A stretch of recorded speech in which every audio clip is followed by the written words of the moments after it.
All right, let's move on to the AXIS-ENAM deal, the big deal in that particular space. I've got with me somebody who's an industry veteran, also somebody who's heading up Religare Enterprises Limited.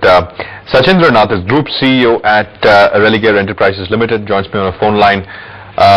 Shachindra, thanks for being with us. Good morning. Prashant this side. You know, you advertise yourself as India's first global investment bank, a global financial services firm. Tell me, why, according to you, from a top-down perspective, why does the AXIS-ENAM deal,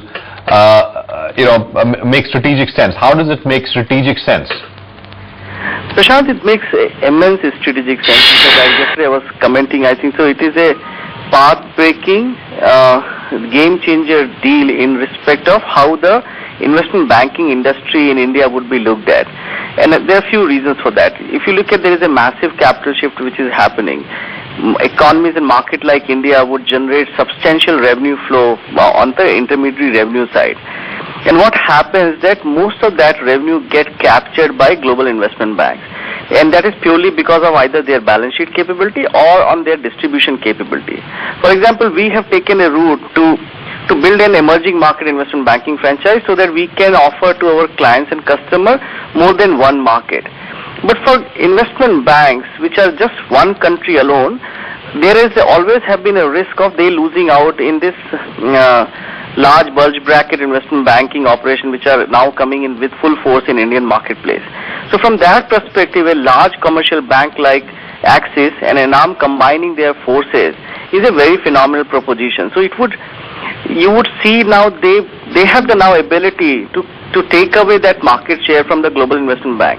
Axis has the strongest corporate access, strong balance sheet capabilities, and ENAM has 2 decades of extensive relationship and advisory capability.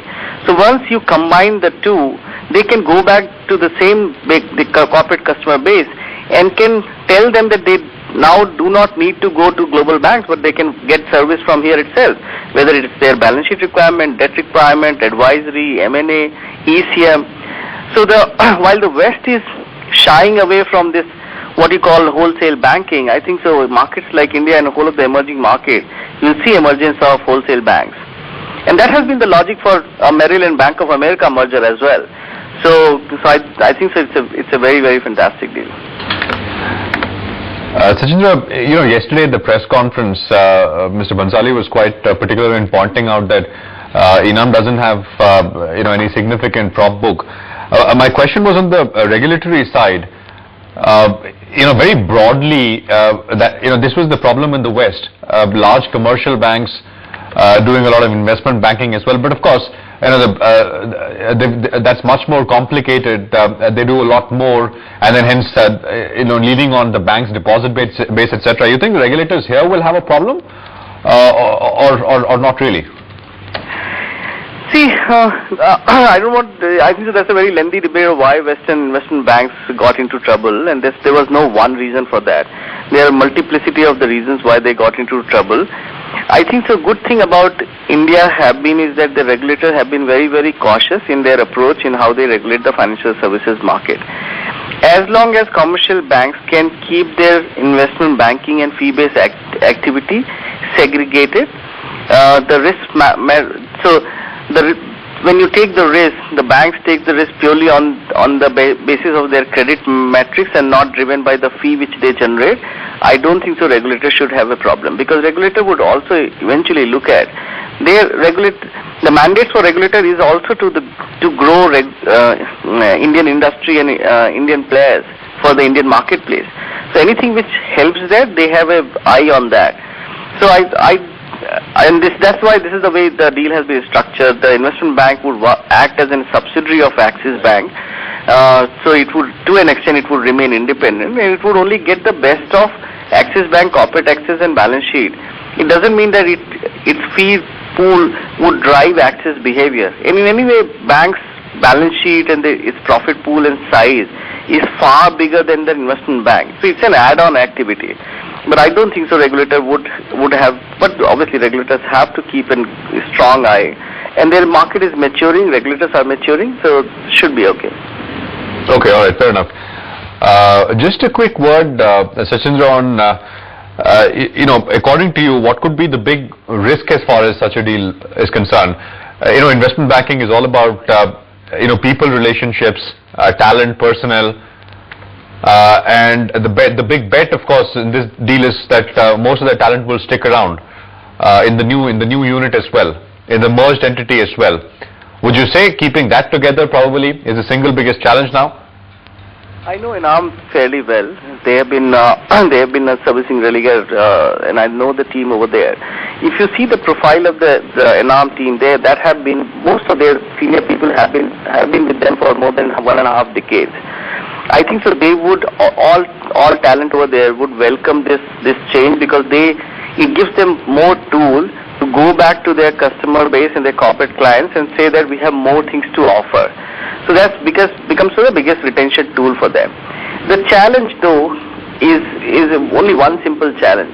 The way investment banking industry talent is paid versus the way the banking talent is paid are very two different market segments.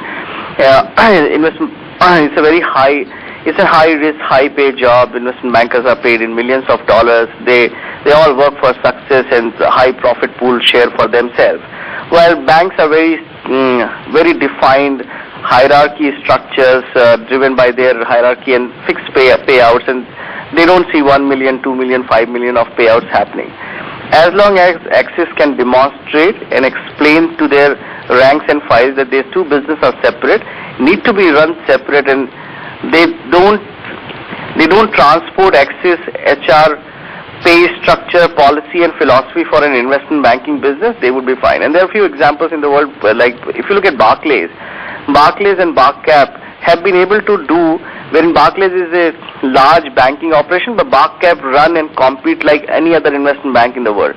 So there are now examples and models which are being set up.